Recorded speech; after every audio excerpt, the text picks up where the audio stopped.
Nakasabat ng mahigit 2,000 paputok ang pulisya mula Oktubre galing sa 10 na aresto nilang nagbebenta umano ng mga ito online. May na-monitor pang mga paputok na ipinangalan pa sa mga idinadawit sa issue ng flood control. At nakatutok si June Veneracion. Mula probinsya hanggang Metro Manila, tuloy-tuloy ang traffic operation ng PNP Anti-Cybercrime Group laban sa mga nagbebenta ng paputok online. Makinig ka muna. Ikaw ay may karapatang palasin o ano magsawa lang mo. May nagmakaawa pero tinuluyan pa rin ng mga pulis. Karapatang ka rin pumili ng doktor na mag-physical examination sa'yo.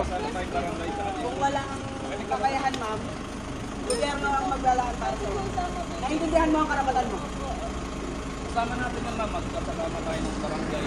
Sa 7 operasyon na inilunsad mula Oktubre, 10 ang naaresto at mahigit 2,000 paputok ang nakumpiska. Ito sa social media account nila sa Facebook, sa mga other platform din. But siyempre, madali natin ito makita.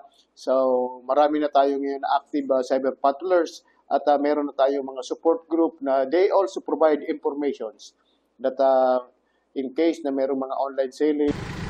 Wala pang pahayag ang mga naaresto na sinampahan ng reklamong paglabag sa Republic Act 7183, an act regulating the sale, manufacture, distribution and use of firecrackers and pyrotechnic devices, kaugnay ng Cybercrime Prevention Act of 2012. Mas active ang monitoring ngayon ng ACG sa internet dahil inaasahang marami pa ang magbebenta habang papalapit ang Pasko at Bagong Taon.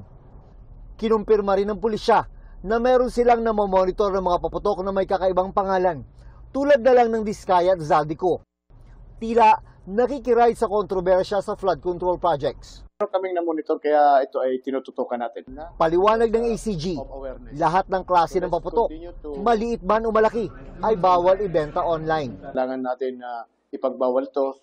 This is to ensure public safety and order. Para sa GMA Integrated News, June Veneracion, nakatutok, 24 oras.